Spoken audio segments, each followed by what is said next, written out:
Dalam video ini juga akan terangkan bab 13 kebarangkalian mudah untuk subtopik 13.2 kebarangkalian teori yang melibatkan kesudahan sama boleh jadi. Dan ini adalah bahagian pertama yang cikgu akan terangkan berkaitan dengan ruang sampel.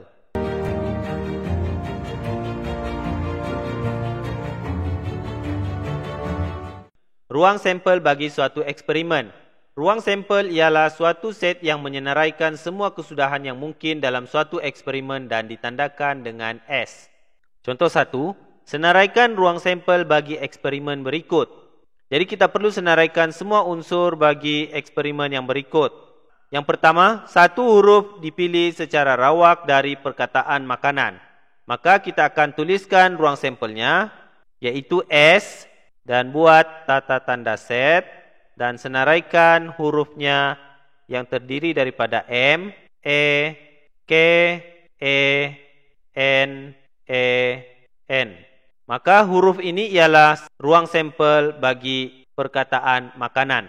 Seterusnya B, sebuah dadu dilambungkan sekali. Jadi kita senaraikan ruang sampel bagi sebuah dadu. Sebuah dadu terdiri daripada nilai 1, 2, 3, 4, 5 dan 6. Maka ruang sampelnya adalah 1, 2, 3, 4, 5 dan 6. Seterusnya untuk peristiwa pula, peristiwa merupakan suatu subset bagi ruang sampel yang menyenaraikan kesudahan yang mungkin daripada suatu eksperimen tertentu. Selepas ini cikgu akan tunjukkan dengan contoh untuk kamu lebih memahami konsep ruang sampel dan juga peristiwa. Unsur pula adalah kesudahan yang mungkin bagi eksperimen dan disenaraikan sebagai ahli set dalam peristiwa atau ruang sampel. Unsur ini adalah yang terdapat di dalam ruang sampel dan juga dalam peristiwa. Contoh 1, satu nombor dipilih secara rawak daripada nombor perdana 20 hingga 40. Senaraikan kesudahan yang mungkin dan tulis unsur dalam ruang sampel bagi eksperimen ini. Nyatakan bilangan unsur dalam ruang sampel. Jadi perkara yang pertama kita perlu memahami unsurnya ialah nombor perdana 20 hingga 40. Jadi kita boleh senaraikan dahulu nombor daripada 20 hingga 40. Seterusnya daripada senarai nombor bulat ini kita akan pilih nombor perdana sahaja. Jadi kita akan tandakan nombor perdana yaitu 23, 29, 31 dan 37. Seterusnya kita senaraikan ruang sampel yaitu S. Dalam soalan ini ruang sampelnya ialah nombor perdana di antara 20 hingga 40 yaitu 23, 29, 31 dan juga 37. Seterusnya yang kedua nyatakan bilangan unsur.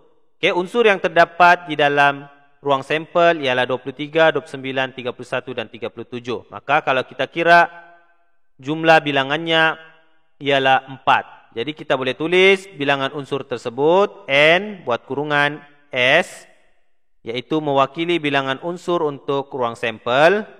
Jumlahnya ialah 4. Seterusnya contoh 2. Sebuah koperasi sekolah menjual pensel jenama P manakala pemadam yang dijual berwarna merah, hijau, biru dan kuning. Palin ingin membeli sebatang pensel dan satu pemadam dari koperasi tersebut.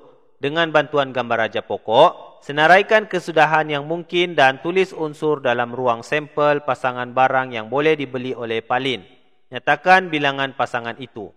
Apabila kita hendak menggunakan gambar raja pokok, kita boleh lukis seperti yang contoh cikgu tunjukkan di sini.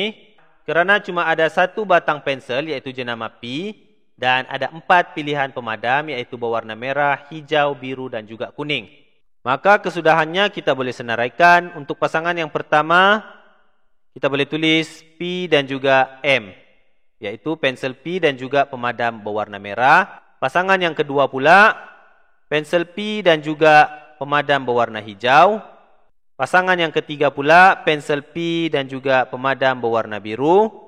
Seterusnya pensel P dan juga pemadam berwarna kuning. Ini adalah kesudahan yang mungkin bagi Palin iaitu sama ada dia membeli pensel dengan pemadam berwarna merah ataupun pensel dengan pemadam berwarna hijau ataupun pensel dengan pemadam berwarna biru ataupun pensel dengan pemadam berwarna kuning. Jadi sekarang kita perlu tuliskan unsur dalam ruang sampel. Kita tuliskan ruang sampel S dan unsurnya kita buat tata tanda set. Unsur yang pertama P dan juga M. Kemudian unsur yang kedua P dan juga H. Unsur yang ketiga P dan juga B. Dan unsur yang keempat P dan juga K. Seterusnya nyatakan bilangan pasangan itu. Oke, jadi ini ialah bilangan unsur. Jadi kita akan tulis N mewakili bilangan dan S unsur untuk ruang sampel. Jadi jumlahnya kalau kita kira di sini ada 4 pasangan, maka kita akan tulis bilangan unsurnya ialah 4. Seterusnya contoh 3. Sekeping kad telah dipilih secara rawak dari sebuah kotak yang mengandungi kad bernombor 1 hingga 9. Tentukan sama ada peristiwa berikut mungkin berlaku atau tidak mungkin berlaku. Oke, jadi kita senaraikan dahulu ruang sampel, yaitu kad bernombor 1 hingga 9. Seterusnya kita lihat peristiwanya, nombor lebih besar daripada 5. Kalau kita perhatikan peristiwa ini dan juga ruang sampel, terdapat nombor yang lebih besar daripada 5, yaitu 6, 7, 8, dan 9. Jadi untuk peristiwa yang pertama ini adalah mungkin berlaku. Seterusnya yang kedua pula, faktor bagi 15. Faktor bagi 15 ialah 1, 3, 5 dan juga 15. Maka kalau kita perhatikan daripada senarai nombor yang menjadi faktor bagi 15 ini, terdapat nombor ini di dalam ruang sampel, yaitu 1, 3 dan juga 5. Maka peristiwa ini juga mungkin berlaku. Untuk yang ketiga pula, nomor dengan 2 digit. Oke, kita perhatikan ruang sampel 1 hingga 9. Tidak ada nombor 2 digit, hanya nombor 1 digit saja.